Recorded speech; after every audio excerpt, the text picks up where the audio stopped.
अच्छे होंगे और अच्छे तरीके से आप लोग अपनी पढ़ाई कर रहे होंगे। बच्चों आज के इस वीडियो लेक्चर में हम सभी लोग डिस्कस करने वाले हैं किस चैप्टर पर, चैप्टर नंबर 3 विद्युत धारा, इलेक्ट्रिक करंट। इसके बाद बच्चों जो चैप्टर नंबर 4 आता है उसमें हम विद्युत धारा के चुंबकीय प्रभाव का अध्ययन करेंगे, अर्थात विद्युत धारा के चारों ओर कैसे चुंबकीय क्षेत्र बनता है, चुंबक के बारे में विशेषकर हम लोग चीजों को पढ़ेंगे। चैप्टर नंबर 4, 5, 6, 7, 8 फिर आगे पढ़ेंगे। लेकिन बच्चों ये जो चैप्टर नंबर 1 फिर 2 फिर 3 ये लॉन्ग चैप्टर हैं, 4 भी थोड़ा लॉन्ग है, मतलब शुरू के चैप्टर्स बहुत लेंथी हैं, फिर चैप्टर नंबर 9 लेंथी है बहुत, ऑप्टिक्स। लेकिन 5, 6, 7, 8 ये चैप्टर बच्चों 7-8 दिन, 7-8 लेक्चर ऐसे हैं, तो आपको उतनी ज्यादा फिर दिक्कतें नहीं होंगी। सबसे ज्यादा दिक्कत बच्चों शुरू के चैप्टर को समझने व सीखने में होती है। जैसे कि बहुत सारे बच्चों का बैकलॉग लगा हुआ था, चैप्टर नंबर 1 बहुत पहले कंप्लीट हो चुका था, लेकिन मैं इसी बात का इंतजार कर रहा था कि पहले चैप्टर नंबर 1 कंप्लीट हो गया, 2 कंप्लीट हो गया और 3 चल रहा है। फिर भी बच्चे कमेंट किए जा रहे थे सर वन शॉट कब लीजिएगा, वन शॉट कब लीजिएगा। और बच्चों ये चीज जरूरी भी है क्योंकि वन शॉट में सारी चीजें क्लियर होती हैं। जो बच्चा पढ़ा हुआ है, जो इसको अच्छे से आता है चैप्टर, फिर भी उसे रिवीजन की जरूरत होती है। और कहीं ना कहीं बहुत सारे बच्चे जो बैकलॉग लगे होते हैं उनको बेसिक्स के साथ सीखने की जरूरत होती है। तो वन शॉट सबके लिए लाभदायक होता है, हालांकि उसको बेसिक्स के बताया जाए। और मैंने बेसिक को ही ज़्यादा पढ़ाया आप लोगों को। न्यूमेरिकल बताने का थोड़ा मुझे समय कम मिला, मेरे पास थे न्यूमेरिकल बच्चों, लेकिन न्यूमेरिकल हम नहीं बता पाए, 1 ही 2 न्यूमेरिकल बताए थे। मैंने थ्योरी पर पूरा फोकस किया कि कॉन्सेप्ट बच्चों को सिखा दिया जाए, तो मैंने वो लेक्चर लिया था और आप सभी ने खूब प्यार दिया था। आप सभी को इसके लिए तहे दिल से शुक्रिया। क्योंकि बच्चों एक वीडियो लाने का मकसद, एक लेक्चर लाने का मकसद सिर्फ इतना ही नहीं होता कि हम आपके बीच खड़े हो गए, व्यूज आ गए, यूट्यूब पे क्लास हो गई, हम सामने हैं। नहीं बच्चों, उसका प्रमुख उद्देश्य ये होता है कि हमने 4.5 घंटे खर्च किए, वो मेहनत की आपके सामने खड़े होकर, तो वो आपने उसका कितना लाभ उठाया और मैंने उसे कितने अच्छे तरीके से उस समय का लाभ उठाया, उस समय को कितना बेहतरीन बनाया, ये मेरे लिए भी मायने रखता है, ये मेरे उद्देश्यों की पूर्ति भी करता है। इसलिए बच्चों 4.5 घंटे में मुझे विश्वास है कि मैंने बहुत अच्छा परफॉर्मेंस दिया होगा। मैंने अपने बच्चों के लिए बहुत सारा कंटेंट पढ़ाया होगा, छोटे से छोटे कॉन्सेप्ट से लेकर बड़े से बड़े कॉन्सेप्ट जरूर सिखा दिए। हालांकि 1-2 डेरिवेशन की विस्तृत व्याख्या नहीं कर पाई मैंने, लेकिन मैंने हिंट जरूर दे दी थी कि कैसे कैसे आगे के डेरिवेशन होने हैं। ठीक है, डेरिवेशन से भरा चैप्टर भी है पहला, और फिर बहुत सारी बातों को देखना भी पड़ता है। समय कम था ना, मतलब एक लेक्चर जो 15 दिन क्लास चलती है, 18 दिन क्लास चलती है, 18 दिन को कैसे 2-3 घंटे 4 घंटे में। फिर भी मैंने कोशिश किया कि ज्यादा से ज्यादा आपको समय दूं, इसलिए वन शॉट लेक्चर 4.5 घंटे का गया। ठीक है, तो बहुत सारे बच्चे मेरे साथ लास्ट तक जुड़े रहे, लगभग 1000 से 1,500 के बीच में बच्चे कॉन्टिन्यू 4.5 घंटे पढ़े हैं। ये उनका अगाध प्रेम है मेरे प्रति, फिजिक्स विषय के प्रति और भविष्य में कुछ करने के लिए। ठीक है, कहीं ना कहीं उनके मन में हौसले बुलंद हैं। बहुत सारे बच्चे समझदार हैं और कुछ बहुत बच्चे अभी ना समझ भी हैं, शायद नहीं समझते हैं कि क्लास का कितना महत्व होता है। तो बच्चों आप सभी के लिए क्लास बहुत बेहतरीन थी, तहे दिल से शुक्रिया, आप सभी ने सपोर्ट किया। नेक्स्ट बच्चों, आज हम लोग जिस टॉपिक पर चर्चा करने वाले हैं वो है लेक्चर नंबर 8 इस चैप्टर का, और कार्बन प्रतिरोध के बारे में पढ़ने वाले हैं। बहुत सारे बच्चे कमेंट कर रहे थे सर कार्बन प्रतिरोध क्या है, पढ़ाया जाएगा? जी हाँ बच्चों, ये सिलेबस में है और पढ़ना होगा। नहीं है सिलेबस में तब भी बच्चों फुल सिलेबस में हमेशा से मैंने पढ़ाया है, तो मैं इसे पढ़ाऊंगा। ठीक है, तो आप लोग इसके लिए परेशान ना हो बिल्कुल भी। तो शुरू करते हैं प्यारे बच्चों आज की क्लास को। आप सभी का स्वागत है, नमस्तुभ्यम, नमस्कार, आभार, अभिनंदन, आप सभी प्यारे बच्चों का स्वागत करते हैं आज की इस बेहतरीन क्लास में। Good evening my dear all. Yes sir, sir हम लास्ट तक क्लास में जुड़े थे, बहुत बढ़िया सर। चैप्टर 1 का, चैप्टर 2 का वन शॉट कब लेंगे? बिल्कुल नेक्स्ट इस संडे को केमिस्ट्री का वन शॉट होगा, फिर नेक्स्ट संडे जब तक ये चैप्टर 3 कंप्लीट होगा फिर सेकंड चैप्टर का मैं वन शॉट लूंगा, वो भी बच्चों 4-4.5 घंटे का लेंगे ताकि सारे कॉन्सेप्ट क्लियर हो पाए। ठीक है, ओके। पदार्थ का ध्रुवण क्या होता है? बिल्कुल पदार्थ का ध्रुवण भी बता ही देंगे, इसी चैप्टर में बता देते हैं, है ना, बताएंगे, कुछ सारे कॉन्सेप्ट तो बताए जाएंगे। सर हम लास्ट तक जुड़े थे, बहुत बढ़िया, मैं भी जुड़ी थी सर। मेरे भैया आर्य का बर्थडे है, बहुत बहुत बधाई उनको, उनके जन्म दिवस पर। थैंक यू, आप सभी विश कर दीजिए भाई। चैप्टर 1 का वन शॉट सर लास्ट तक मैं क्लास में नहीं था, कोई दिक्कत नहीं सर, वन शॉट बहुत जबरदस्त था, थैंक यू। चलिए तो बच्चों आज हम लोग पढ़ने वाले हैं कार्बन प्रतिरोध। चलिए हेडिंग लगाइए आप लोग अपनी कॉपी में, कार्बन प्रतिरोध, कार्बन रेजिस्टेंस। उम्मीद है इस बात के बारे में थोड़ी सी जानकारी तो रखते ही होंगे। कार्बन प्रतिरोध क्या है? कार्बन प्रतिरोध या कार्बन प्रतिरोधकता भी बोल सकते हैं, हालांकि हम लोग इसकी हेडिंग को कार्बन प्रतिरोध से ही लिखें तो ज्यादा बेहतर है। ठीक है, कार्बन प्रतिरोध से ही लिखें तो ज्यादा बेहतर है, आप इसको अलग अलग तरीकों से भी समझ सकते हैं। ठीक है, कार्बन प्रतिरोध। तो बच्चों कार्बन प्रतिरोध क्या होते हैं, सबसे पहले जानना जरूरी है। थोड़ी सी अब कहानी सुनना बच्चों। आप लोग अपने दैनिक जीवन में आसपास इलेक्ट्रिकल परिपथ तो देखते ही, आपके घरों में वायरिंग है ना, बहुत सारे तार बिछे हुए हैं आपके घरों में, तभी बल्ब जल रहे हैं, टीवी चल रही है, फ्रिज चल रहा है, कूलर चल रहा है, पंखे चल रहे हैं। उन्हें बच्चों इलेक्ट्रिकल परिपथ कहते हैं। क्या कहते हैं? नाम सुनना ध्यान से, इलेक्ट्रिकल परिपथ कैसे हैं, सॉरी इलेक्ट्रिकल परिपथ कहते हैं। और दूसरा चीज बच्चों, जब हम किसी टीवी के अंदर की बात करें, पंखे के भीतर मोटर की वायरिंग की बात करें, ठीक है, फ्रिज के अंदर लगी प्लेट के बारे में बात करें, फ्रिज के अंदर जो प्लेट लगी होती है उनके विषय में बात करें अगर हम, तो जो भी चीजें लगी होती हैं उन्हें हम क्या कहते हैं? जो बड़े बड़े परिपथ आपके घरों में दिखते हैं उन्हें हम इलेक्ट्रिकल परिपथ कहते हैं, वैद्युत परिपथ।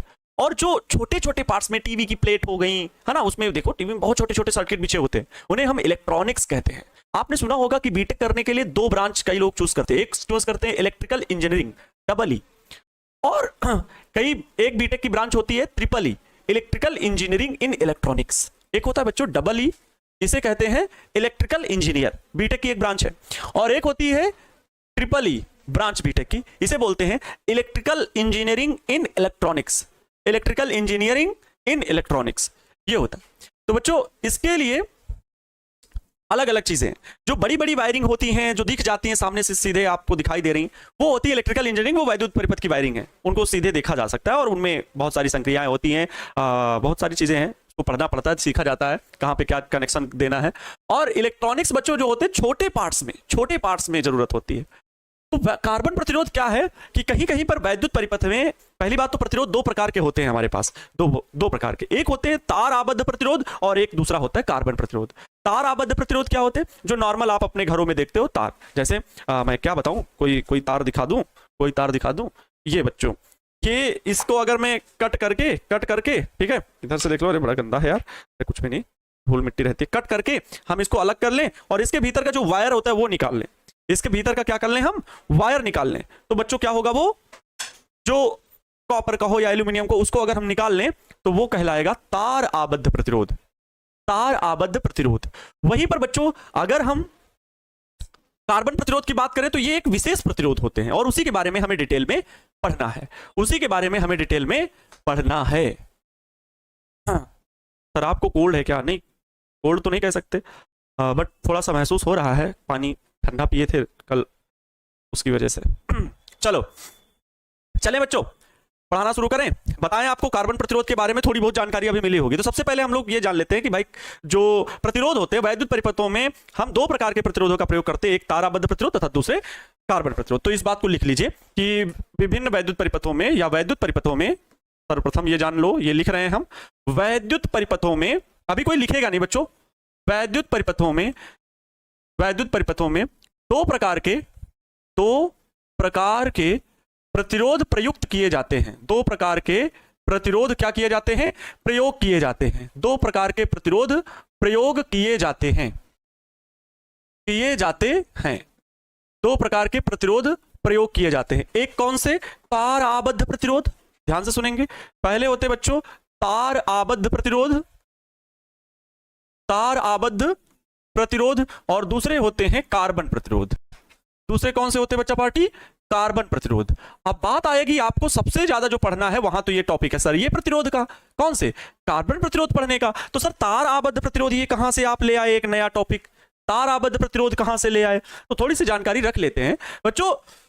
जो तार आबद्ध प्रतिरोध होते हैं वो या तो धातुओं के या मिश्र धातुओं के बने होते हैं, ठीक है, और इनका प्रयोग जो होता है वैद्युत परिपथों में 1 ओम से लेकर के कुछ 100 ओम तक किया जाता है। थोड़ा सा बात इसके बारे में बताते हैं कि तार आबद्ध प्रतिरोध किसके बने होते हैं? अरे किसके बने होते हैं? जोर से बोलिए अपनी जगह पर। मैं धीरे बोल रहा हूं क्या यार? हाँ, कल वाली एनर्जी नहीं आ रही। कल 4 घंटे लेने के बाद मेरी एनर्जी डाउन हो गई क्या? ऐसा मुझे लग रहा है। नहीं, भगवान मुझे शक्ति दो, थोड़ा सा आ जाए शक्ति, तो शायद थोड़ा सा पढ़ाने में और हाँ। तो हम ये कह रहे थे कि तार आबद्ध प्रतिरोध धातुओं के बने होते हैं, मिश्र धातुओं के बने होते हैं। तार आबद्ध प्रतिरोध वैद्युत, बड़े बड़े वैद्युत परिपथों में इनका प्रयोग होता है। तो तार आबद्ध प्रतिरोध किसके बने होते हैं? तार आबद्ध प्रतिरोध धातुओं तथा धातुओं तथा मिश्र धातुओं के बने होते हैं। धातुओं तथा मिश्र धातुओं के बने होते हैं, बने होते हैं। इनका प्रयोग बड़े स्तर पर वैद्युत परिपथों में होता है, लेकिन कितने, 1 ओम से लेकर के कुछ 100 ओम तक तार आबद्ध प्रतिरोध धातुओं तथा मिश्र धातुओं के बने होते हैं। इनका प्रयोग कितने, इनका प्रयोग वैद्युत परिपथ में, इनका प्रयोग वैद्युत परिपथों में कुछ 100 ओम, कुछ, या ऐसे लिख लो 1 ओम से कुछ 100 ओम तक होता है, कुछ 100 ओम तक के लिए होता है, कुछ 100 ओम तक के लिए होता है, इतना जान लो, होता है इतना तार आबद्ध प्रतिरोध में। लेकिन बच्चों अगर इलेक्ट्रॉनिक्स परिपथ में, वैद्युत परिपथ मैंने क्या बताया, आपकी टीवी पर एक केबल गया होगा, वो केबल वहां पर घुसा होगा और फिर आपकी टीवी चल रही होगी, तो वो जो केबल गया है और फिर उस बोर्ड पे जो लाइन आ रही, ये सारी चीजें इलेक्ट्रिकल परिपथ हैं, इलेक्ट्रिकल इंजीनियरिंग के अंतर्गत वो सारी चीजें हैं। और वहीं टीवी के भीतर के पार्ट्स कैसे वर्क कर रहे हैं, एक बड़ी सी प्लेट होगी, उसमें एक डिवाइस यहां, ये इससे करंट जा रहा होगा, इसमें प्रतिरोध होगा, ये वो सारी चीजें जो है वो जो इलेक्ट्रॉनिक्स की है, इलेक्ट्रॉनिक्स परिपथ उन्हें बोला जाएगा। तो यहां हम बोलेंगे कि भाई वैद्युत परिपथों में 1 ओम से कुछ 100 ओम तक के लिए होता है, किसका प्रयोग, वो बच्चों तार आबद्ध प्रतिरोध का प्रयोग होता है। लेकिन अगर मैं बात करूं किसकी, इलेक्ट्रॉनिक्स परिपथों में, तो यहां पर लिखेंगे क्या, इलेक्ट्रॉनिक्स परिपथों में, इलेक्ट्रॉनिक्स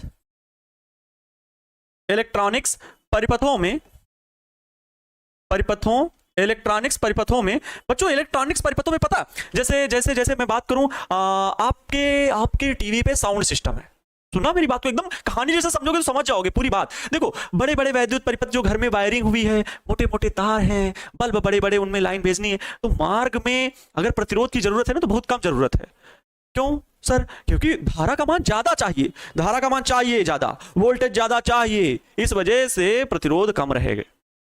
लेकिन बच्चों इलेक्ट्रॉनिक परिपथ में साउंड को इतनी सी धारा चाहिए, छोटी सी, और वो धारा अगर सीधे हम केबल में खोस दिए और सीधे पहुंच गई साउंड सिस्टम में, तो साउंड सिस्टम ब्लास्ट कर जाएगा, बूम, खत्म, पाक से खत्म हो जाएगा। लेकिन अगर हम साउंड सिस्टम में उसी धारा के मार्ग में एक ऐसा अवरोध लगा दें, ज्यादा मात्रा का अवरोध लगा दिए, तो धारा कम आएगी, और धारा कम आएगी तो जो साउंड सिस्टम को जितनी धारा चाहिए बस उतनी धारा में वो बढ़िया काम करेगा, तो उसके मार्ग में पर्टिकुलर हम एक प्रतिरोध लगा देते हैं। तो सर तार आबद्ध प्रतिरोध ही लगा दीजिए ना।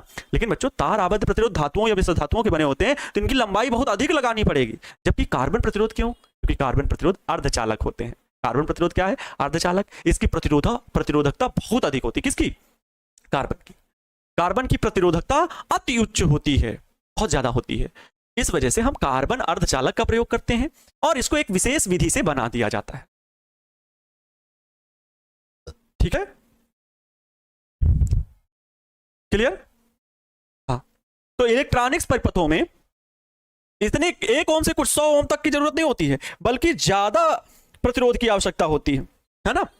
तो इलेक्ट्रॉनिक परिपथों में बहुत उच्च, मतलब अति उच्च प्रतिरोधों की आवश्यकता होती है, अति उच्च प्रतिरोधों की आवश्यकता होती है, अति उच्च प्रतिरोधों की आवश्यकता होती है, अति उच्च प्रतिरोधों की आवश्यकता होती है, जो लगभग पता कितने, जो ये तो 1 ओम 2 ओम नहीं, 1 किलो ओम, जो किलो ओम, मेगा ओम, जो किलो ओम कामा मेगा ओम के क्रम के होते हैं, किलो ओम मेगा ओम के क्रम के होते हैं, मतलब इतने बड़े बड़े होते हैं, मेगा ओम के क्रम के होते हैं। अब ये बड़े नहीं होते बच्चों, आकार में तो छोटे होते हैं, ये आकार में छोटे होते हैं लेकिन मान में बड़े होते हैं, है ना, मेगा ओम क्रम के होते हैं।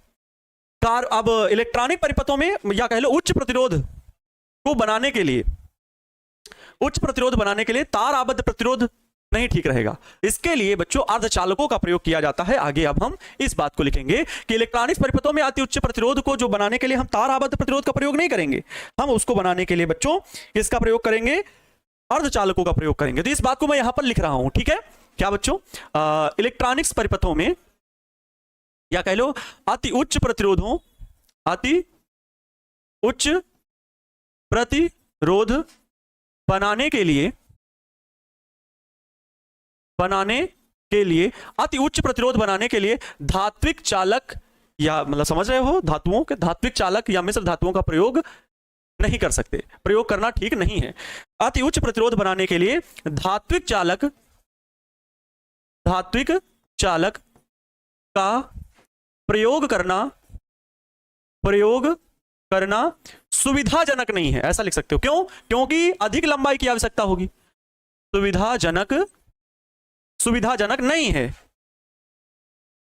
सुविधाजनक नहीं है क्योंकि इसके लिए अधिक लंबाई की आवश्यकता होगी, क्योंकि इसके लिए तार की अधिक लंबाई, या कह लो इसके लिए अधिक लंबाई के तार की आवश्यकता होती, अधिक लंबाई के तार की आवश्यकता होगी, अधिक लंबाई के तार की आवश्यकता होगी। अब आप लोग बच्चों थोड़ा सा कम जानते होंगे, कुछ बच्चे आजकल के टाइम में, लेकिन फिर भी जानकारी इतना रखना जरूरी है। कुछ इस प्रकार के, ये तो मान लो अलग कलर का छोटा रिमोट है, लेकिन ऐसे ही बच्चों क्या होते हैं, कटआउट की जगह पर ऐसे कहीं अगर समरसेबल वगैरह चलते हुए तो देखना, घर वाले छोटे वाले नहीं, बड़े, वहां पे ऐसे देखना बड़े बड़े लगे रहते हैं, चीनी मिट्टी के बने, ऐसे खोस देते हैं, फिर निकालते हैं और उनके बीच में एक तार लगा होता है, वही है तार आबद्ध प्रतिरोध। उनके बीच में एक लगा होता है। रुकिए एक सेकेंड, मैं आपको बताता हूं, ठीक है? मैं एक सेकेंड देखता हूं बच्चों, अगर मैं यहां पर मुझे मिल जाता है तो मैं क्लियर करके बताता हूं, ठीक है? एक सेकेंड बच्चों, मैं एक सेकेंड देख लेता हूं, ठीक है? एक सेकेंड, आपको बिना हम सिखाए नहीं मानेंगे भाई, ठीक है? बिना हम सिखाए आपको नहीं मानेंगे। हाँ, ये क्या आ गया? चलो अच्छा,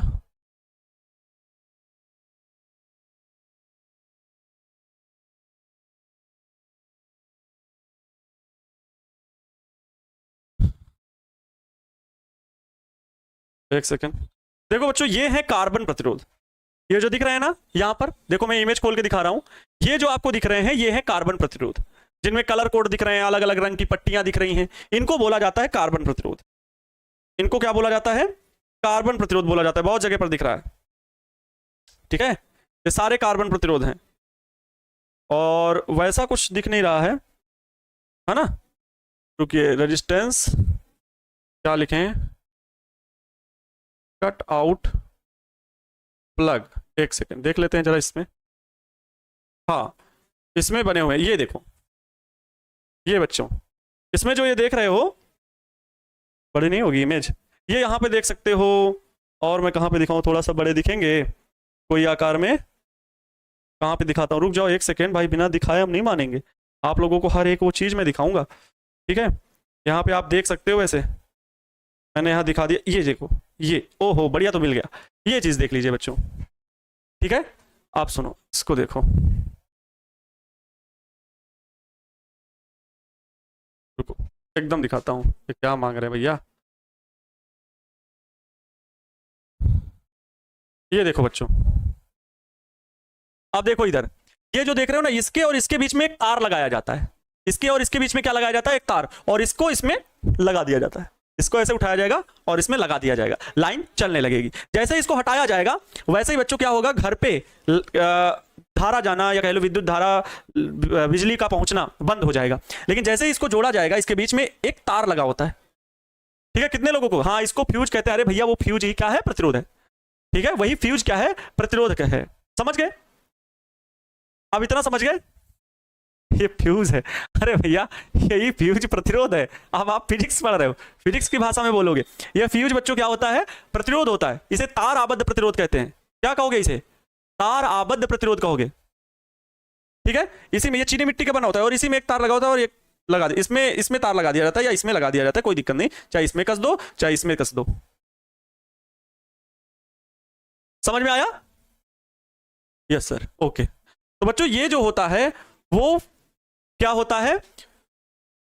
तार आबद्ध प्रतिरोध लगा होता है। तो इसके लिए अधिक लंबाई के तार की आवश्यकता होगी, अधिक लंबाई के तार की आवश्यकता होगी, क्योंकि देखो अभी इतना बड़ा, लेकिन अगर वो 1 ओम या 2 ओम का प्रतिरोध बनाने के लिए था, कुछ 100 ओम तक अगर किलो ओम तक 1000 ओम से अधिक, तो फिर बच्चों मेगा ओम 10 की घात 6 ओम से अधिक, 10 लाख तक का अधिक, तो बच्चों उसके लिए बच्चों क्या करना पड़ेगा हमें, ऐसे लंबाई, बहुत लंबाई तार की आवश्यकता होगी। पता लगे हमारी टीवी इतनी बड़ी है तो केवल प्रतिरोध इतना बड़ा है कि 10 लोग लेके प्रतिरोध जा रहे हैं हाँ, प्रतिरोध लगा टीवी लगानी है घर में यहाँ, वो पता लगे जैसे एसी, देखो कैसे एसी धीरे धीरे मॉडिफाई हो रही। अब एसी का बॉक्स यहाँ लगा है और पता लगे वो जो एक चास्टर होता है ऊपर रखा हुआ है ना, अलग अलग जगहों पे रखा रहता है, भैया इधर रखा उधर रखा है कूलिंग करने के लिए, है ना। तो बच्चों वैसे ही है कि पता लगे इसका अगर तार अगर बड़ा होता तो टीवी यहां लगी है और प्रतिरोध कमरे के बाहर रखा हुआ बड़ा सा। तो इस वजह से इस कमी को हटाने के लिए, इस चीज को हटाने के लिए एक नए प्रतिरोध आए, कार्बन प्रतिरोध। तो अति उच्च प्रतिरोध बनाने के लिए धात्विक चालक को प्रयोग करना सुविधाजनक नहीं है, क्योंकि इसके लिए अधिक लंबाई के तार की आवश्यकता होगी। ठीक है, तो अति उच्च प्रतिरोध बनाने के लिए या कह लो इलेक्ट्रॉनिक्स परिपथों में प्रयोग करने के लिए हम किन प्रतिरोधों का प्रयोग करते हैं, तो हम प्रयोग करते हैं कार्बन प्रतिरोध का प्रयोग करते हैं। ठीक है, तो चलो, तो अति उच्च प्रतिरोध बनाने के लिए धात्विक चालक का प्रयोग करना सुविधाजनक नहीं है, क्योंकि इसके लिए अधिक लंबाई के तार की आवश्यकता होगी। तो उच्च प्रतिरोध बनाने के लिए, उच्च प्रतिरोध बनाने के लिए अर्धचालकों का प्रयोग किया जाता है। किसके लिए? अर्धचालकों का प्रयोग किया जाता है। अर्धचालकों का प्रयोग किया जाता है जिसमें कार्बन सबसे अच्छा, कार्बन जिसमें कार्बन क्या है बच्चों? सबसे अच्छा है, सबसे अच्छा कार्बन सबसे अच्छा, क्योंकि बच्चों इसकी प्रतिरोधकता बहुत अधिक होती है। जिसमें कार्बन क्या होता है बच्चों? सबसे अच्छा अर्धचालक है। ठीक है, जिसमें कार्बन सबसे अच्छा अर्धचालक है। इसकी जो बच्चों प्रतिरोधकता होती है वो बहुत अधिक होती है। ठीक है, अर्धचालक है, इसकी प्रतिरोधकता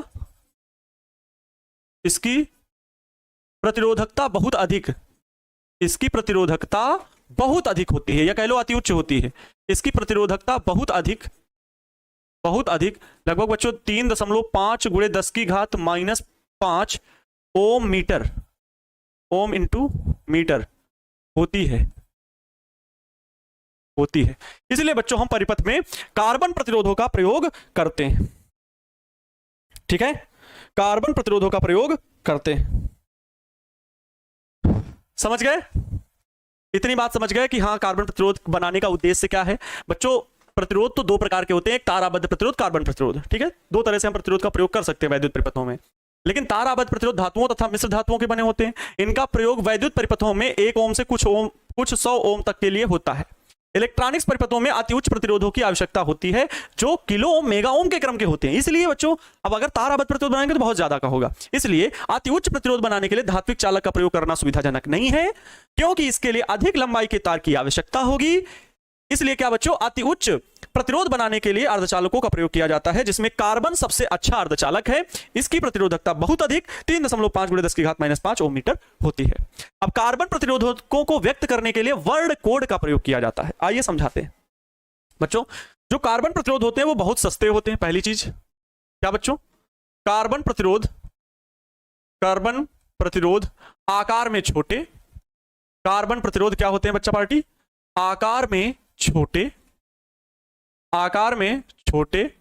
तथा कार्बन प्रतिरोध आकार में छोटे तथा सस्ते होते हैं।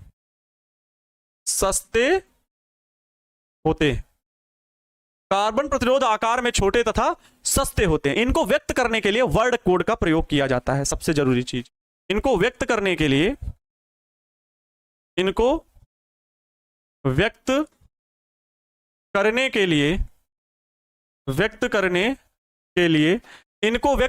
लिए क्या किया जाता है? इनको व्यक्त करने के लिए वर्ड कोड का प्रयोग किया जाता है। वर्ड कोड का प्रयोग किया जाता है। अब ये क्या है बच्चों? आइए समझते हैं। वर्ड कोड का प्रयोग किया जाता है। हम लोग क्या बच्चों? कार्बन प्रतिरोधकों के लिए वर्ड कोड। अब हमारी जो नेक्स्ट हेडिंग होगी वो यही होगी, कार्बन प्रतिरोधों के लिए वर्ड कोड। कार्बन प्रतिरोधकों के लिए वर्ड कोड। के लिए वर्ड कोड। और ऐसा सिखाऊंगा आज के बाद कभी भी आप, मैं बता रहा हूं, पढ़ो ऐसा कि पढ़ा सको, आप हमेशा के लिए याद रखोगे। ऐसी ट्रिक से मैं आपको सिखा दूंगा वर्ड कोड, कभी भूलोगे ही नहीं, कभी भूलोगे ही नहीं। खास करके लड़के नहीं भूलेंगे, लड़कियां भी नहीं भूलेंगे, एकदम बहुत मस्त तरीके से सिखाएंगे, ठीक है, अच्छे से, ठीक है। कार्बन प्रतिरोधकों के लिए वर्ड कोड। सर लड़कों के लिए क्यों? क्योंकि ये ज्यादा सब भोज वोज खाने जाते हैं ना, इसलिए सब ज्यादा जाते हैं। सर लड़कियां नहीं जाती हैं, लड़कियां भी जाती हैं लेकिन ये सब ज्यादा खाने पे ध्यान नहीं देती, ठीक है। लड़कियां सब जाती हैं, खाने पे ध्यान नहीं देती हैं। लड़के जाते हैं हडिम्बा जैसा जुट जाते हैं है ना, ये सब जाते हैं हडिम्बा जैसा टूट पड़ते हैं। लड़कियों को तो मेकअप ना खराब हो इसकी वजह से बहुत थोड़ा थोड़ा घर में ही उनका आतंक दिखता है। कार्बन प्रतिरोधकों के लिए वर्ड कर, बहनें हैं मेरी, बेइज्जती नहीं कर रहे हैं ना भाइयों की, अपनी बेइज्जती कर रहे हैं, सिर्फ आदत बता रहे हैं, ठीक है, क्योंकि वैसा समय चल रहा है, देखता हूँ कभी आता जाता हूँ तो, ठीक है, तो उस वजह से बोला मैंने। खैर छोड़ो, वैसे हंसी मजाक के लिए बोला, मजाक के लिए बोला है, ठीक है, ऐसा सब कोई नहीं होता है। कार्बन प्रतिरोध के लिए वर्ड कोड। बच्चों कार्बन प्रतिरोध मैंने अभी दिखाया, अलग अलग रंग के पट्टियां दिख रही थी ना, तो इसमें कुछ कलर के कुछ रंग की पट्टियां होती हैं, जिसमें से जो पहले दो रंग होते हैं, ठीक है, पहले दो रंग जो होते हैं उनको एक अलग होती है, यहां पर लिख देते हैं, थोड़ा सा इंस्ट्रक्शन लिख देते हैं, ठीक है, कुछ इंस्ट्रक्शन लिख देते हैं, ठीक। देखो इसमें क्या होता है कार्बन प्रतिरोध में, तो इसमें पहले मतलब प्रथम दो रंग की पहले दो रंग की पट्टियां जो होती हैं वो उनका प्रतिरोध होता है, ठीक है।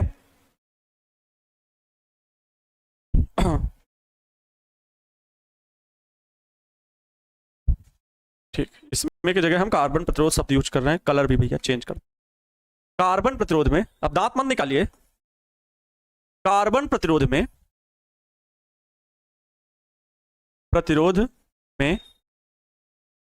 पहले दो रंग की पट्टी, पहले दो रंगों की पट्टी, पहले दो रंगों की पट्टी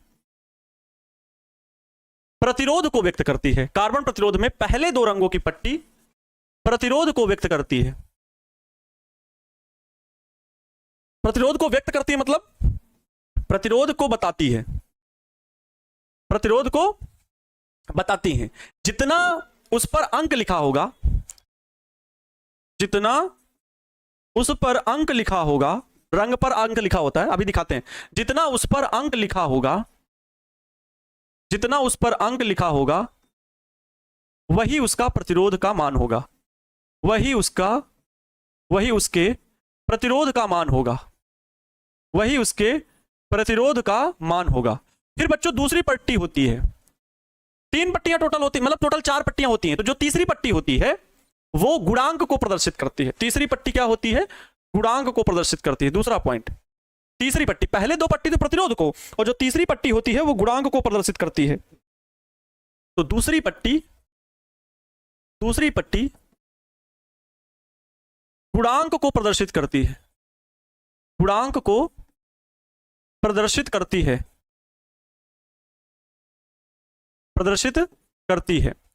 तीसरा पॉइंट बच्चों हो गया, तीसरा पॉइंट, दूसरी पट्टी लिखना है, तीसरी यहां लिखना चाहिए, तीसरी पट्टी, दूसरी नहीं, पहली और दूसरी तो हो गई, पहली और दूसरी दो रंगों की जो पट्टी है वो प्रतिरोध को व्यक्त करती है, जो तीसरी पट्टी है वो गुणांक को प्रदर्शित करती है। और क्योंकि टोटल चार पट्टियां होती हैं तो अंतिम पट्टी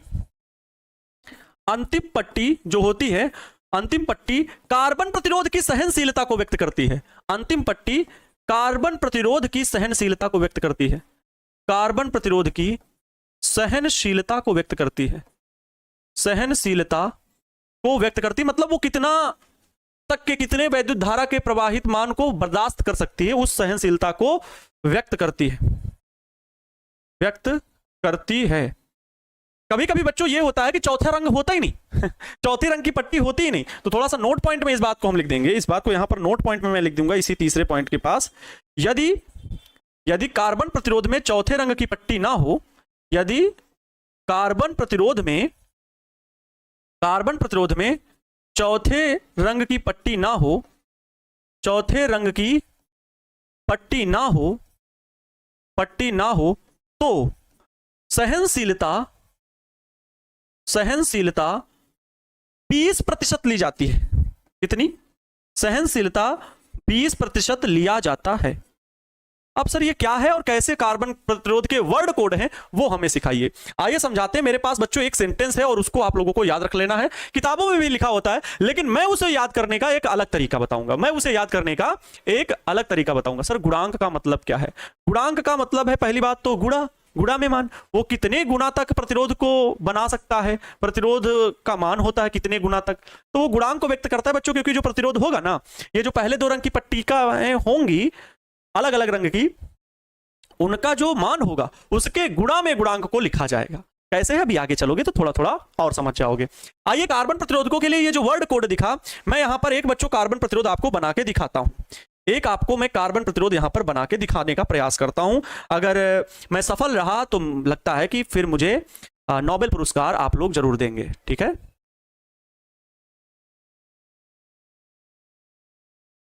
ना? नोबेल पुरस्कार दोगे आप लोग? दोगे? हाँ, बहुत आए नोबेल पुरस्कार। कितने बच्चे तो हाँ कहने लगे, जैसे लग रहा है इन्हीं को देना है। हाँ, ऐसा बोल रहे हैं जैसे इन्हीं को देना है। हाँ सर, हाँ सर देंगे। इतने खुश हुए।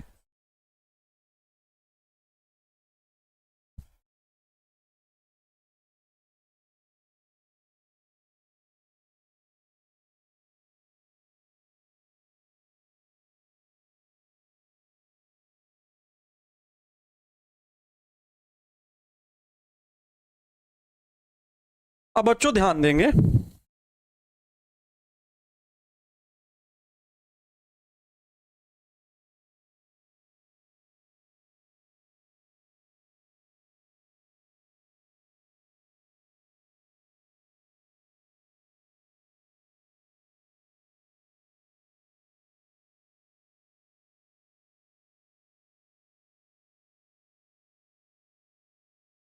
कलर नहीं फिल किया जा सकता, इसमें कलर नहीं फिल किया जा सकता, क्या नहीं किया जा सकता? कोई बात नहीं, कोई बात नहीं बच्चों, रुक जाओ, थोड़ा सब्र करो, थोड़ा सा सब्र करो। मैं कुछ सिखाना चाहता हूँ, आप लोग सीखना नहीं चाहते हो।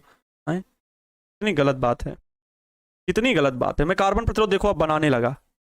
बताओ सर, इतना प्रयास? हाँ, आप लोगों के लिए इतना प्रयास बहुत है। रुको, कार्बन प्रतिरोध मैं बना रहा हूँ, रुक जाओ थोड़ा सा, देखो सब्र करो। कार्बन प्रतिरोध मैं बना रहा हूँ। वाह सर, आप तो जाइन वाले निकले।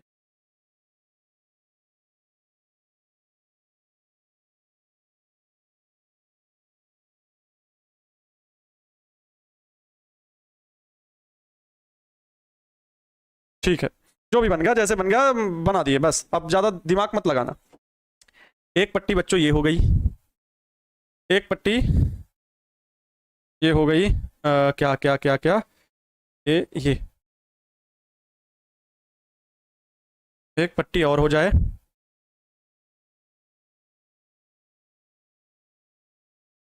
ये कौन सा कलर है? चलो ब्राउन ही हो, जो भी हो। ये पट्टी हो गई, और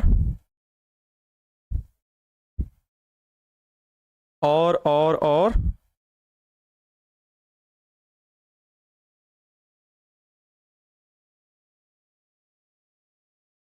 क्या करें?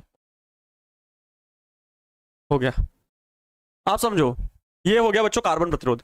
बहुत सारे बच्चों को समझ में नहीं आ रहा होगा कि अभी ये सर क्या बनाए हैं, अभी हम बता रहे हैं, थोड़ा सा इंतजार करो। ये कार्बन प्रतिरोध, अब इसमें देखो कितने रंग की पट्टी है। एक ये है, 1 2 3 4। तो ये ए है, ये बी मान लो, ये सी मान लो, ये डी मान लो, 4 रंग की पट्टियां हैं। इसे हम क्या बोलेंगे बच्चों? कार्बन प्रतिरोध बोलेंगे। इसे क्या बोलेंगे? कार्बन प्रतिरोध। ये क्या है? कार्बन प्रतिरोध है, कार्बन प्रतिरोध है। समझ में आया?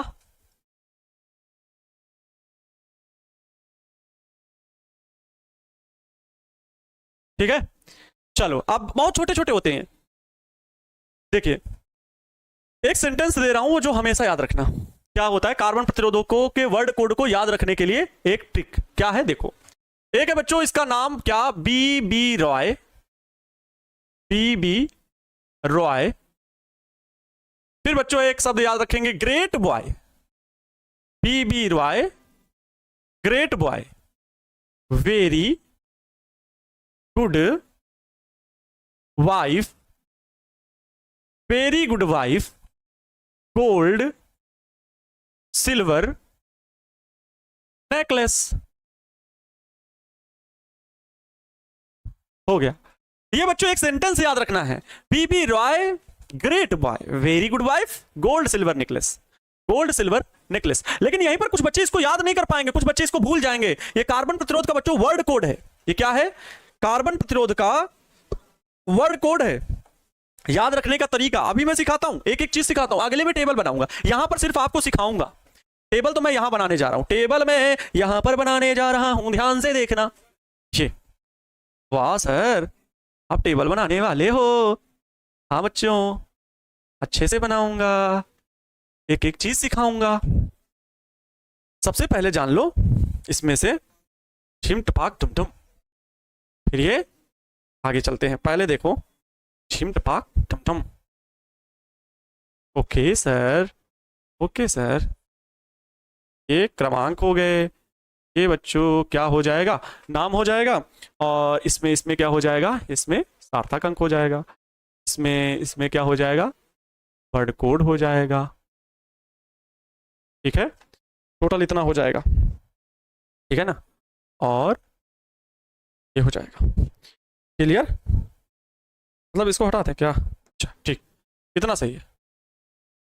तुम इधर आ जाओ भाई, तुम इधर आ जाओ भाई, तुम इधर हो जाओ थोड़ा सा, तुम इधर हो जाओ भाई। देखो, कार्बन प्रतिरोध के लिए बच्चों ये वर्ड कोड है। गौर करेंगे, सारे रंग जो होते हैं अलग अलग, कितने टोटल रंग होंगे?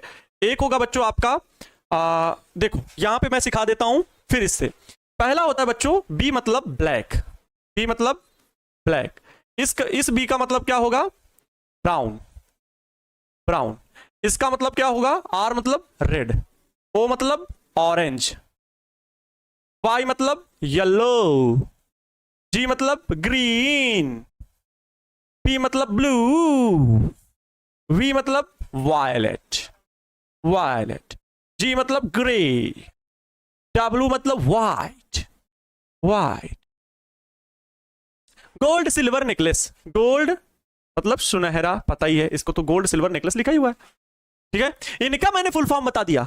मतलब बच्चों ये ब्लैक मतलब काला रंग, काला, भूरा, लाल, नारंगी, ऑरेंज मतलब क्या होता है? नारंगी, येलो मतलब पीला, ग्रीन मतलब हरा, ब्लू मतलब नीला, वायलेट मतलब बैंगनी, बैंगनी, और ग्रे मतलब ग्रे, सभी लोग समझते हैं। व्हाइट मतलब सफेद, उजला कलर, सफेद मतलब उजला कलर। अब बच्चों यहां पर बहुत अच्छी ट्रिक है ये। ऐसे कलर के प्रतिरोध तो आपको जैसे कहा जाएगा, कार्बन प्रतिरोध दे दिया जाएगा एग्जाम में, और फिर कहा जाएगा इसका मान बताइए, तो बहुत सारे बच्चे इसमें घबरा जाते हैं। इसका मान बताने में मतलब क्वेश्चन पूछा जाता है तो बहुत सारे बच्चे घबरा जाएंगे। तो इसके लिए याद रखना है बीबी रॉय। तो मैं आपको बता दूं, बीबी रॉय नाम का एक क्या है, अब इसकी कहानी देखो। ये बीबी रॉय नाम का एक क्या है? लड़का है। बीबी रॉय नाम का क्या है? एक लड़का है। लड़का क्या? बीबी रॉय। नाम बहुत बड़ा गजब फैबुलस नेम है, बीबी रॉय। और ये करोड़पति आदमी है कि नहीं है पता नहीं, इससे कोई मतलब नहीं, लेकिन ये बच्चों बहादुर है, बहुत बहादुर है। हौसला इसमें बहुत ज्यादा है, बहादुर बच्चा है। बीबी रॉय बहादुर बच्चा, ग्रेट बॉय। बीबी रॉय ग्रेट बॉय, मतलब बीबी रॉय नाम का एक लड़का है जो बहुत बहादुर है। और जब कोई बहादुर है, बहुत ज्यादा उसमें हौसले बुलंद हैं। अभी देखो सूर्यवंशी, वैभव सूर्यवंशी है ना, कितना अच्छा कारनामा किए, हमारे बिहार के समस्तीपुर के रहने वाले हैं, और आईपीएल में शतक जड़ दिए, सबसे कम उम्र में सबसे तेज शतक लगाने वाले खिलाड़ी बन गए आईपीएल के इतिहास में।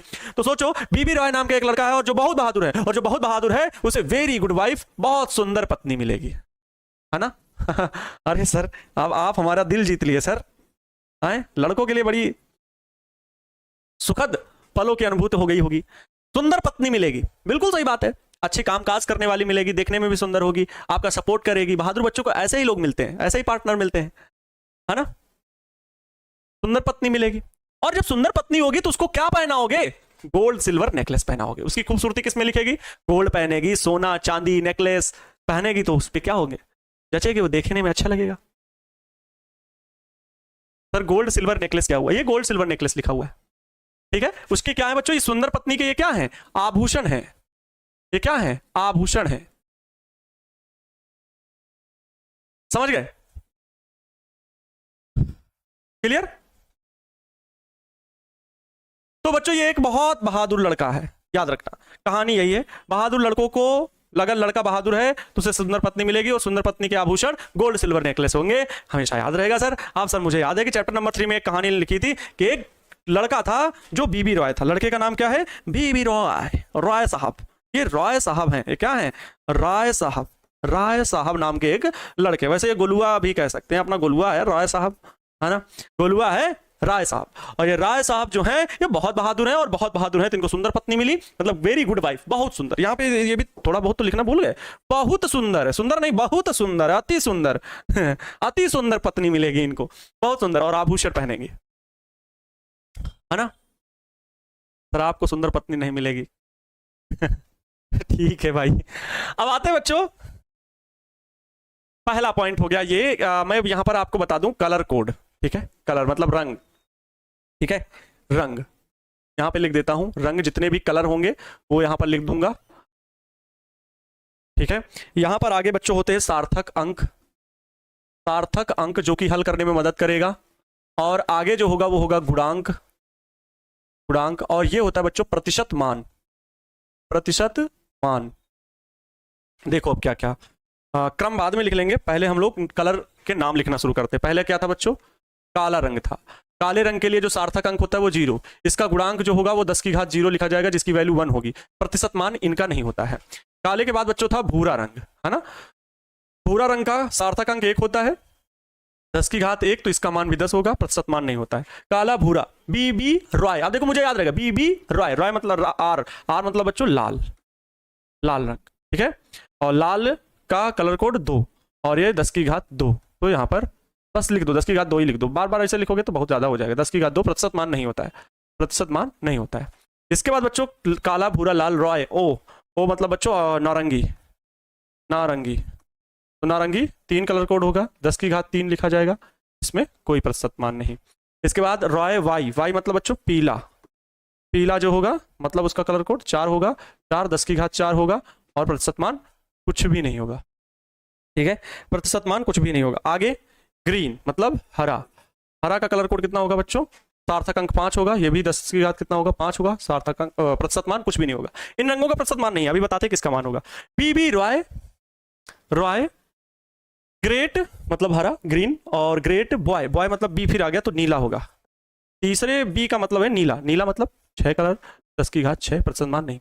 Great boy, very good boy, very मतलब वी, वी मतलब बैंगनी, बैंगनी, ठीक है? और बैंगनी मतलब 7, और 10 की घात में 7, बैंगनी। वेरी गुड वाइफ, गुड मतलब बच्चों जी जी, यहां पर ग्रे, सलेटी कलर जिसे बोलते हैं, ग्रे, ग्रे मतलब सलेटी होता है, और इसका कलर कोड 8, 10 की घात 8, प्रतिशत मान नहीं। और grey, very good wife, W मतलब बच्चों सफेद, सफेद रंग, इसका कलर कोड 9, 10 की घात 9, प्रतिशत मान नहीं। इसके बाद जो होता है बच्चों, जो तीसरा होता है, यहां से ये 3 रंग थोड़ा सा अलग लिखे जाते हैं। कौन कौन से? गोल्ड सिल्वर नेकलेस, तो गोल्ड के लिए सुनहरा लिख सकते हो, सुनहरा मतलब बच्चों गोल्ड, ठीक है? गोल्ड। और सिल्वर मतलब बच्चों चांदी का कलर, है ना? चांदी, तो सिल्वर होता है, सिल्वर। और नेकलेस का मतलब बच्चों होता है नो कलर, नेकलेस का मतलब यहां पर नो कलर का अर्थ होता है कोई रंग नहीं, कोई रंग ही ना हो, कोई रंग ना हो, अर्थात बच्चों नो कलर, नो कलर। तब उसके लिए क्या होता है? सार्थक अंक और ये सब नहीं लिखना होता है यहां पर, क्योंकि इनके गुणांक नहीं, सीधे प्रतिशत मान। तो गोल्ड के लिए 5%, सिल्वर के लिए 10%, और अगर नो कलर कोई रंग ना हो तो 20% बच्चों इसका क्या लिखा जाता है? प्रतिशत मान लिखा जाता है। इसका क्या लिखा जाता है? 20% मान लिखा जाता है। और ये कौन से रंग होते हैं बच्चों? ये चौथी पट्टी के रंग होते हैं, चौथी पट्टी, ठीक है? चौथी पट्टी के रंग, चौथी पट्टी के ये रंग होते हैं, ठीक है? 1 2 3 4 5 6 7 8 9 10, टोटल 10 रंग होते हैं, टोटल 10 रंग होते हैं। ये इस प्रकार से होते हैं, मैंने टेबल बना दिया है, आप लोग इसको नोट कर लीजिएगा, आप लोग इसको नोट कर लीजिए। अब देखो, मैं एक उदाहरण ले लेता हूं बच्चों, ठीक है? अब मैं एक उदाहरण लेकर के और एक पहले फार्मूला बना करके आपको समझा देता हूं सूत्र की मदद से, ठीक है? कैसे प्रतिरोध का मान व्यक्त किया जाता है उसको मैं आपको सिखा देता हूं। कैसे प्रतिरोध के मान को व्यक्त किया जाता है वो मैं आपको यहां पर यहीं पर सिखा देता हूं। ये कॉपी हो जाएगा, लेकिन कॉपी तो हो जाएगा बट कैसे होगा, एक सेकेंड बच्चों, हमारे पास सारे तरीके हैं, ऐसा नहीं है, तरीके मेरे पास बहुत सारे हैं, तरीके मेरे पास बहुत सारे हैं। थोड़ा सा थोड़ा सा थोड़ा सा थोड़ा सा थोड़ा सा, बस बस बस बस बस बस बस बस बस बस बस बस बस बस बस, जल्दी हो जाओ, बड़ा टाइम हो जाता है आप लोग के चक्कर में। ओके चलो अब सही है बच्चों। यहां पर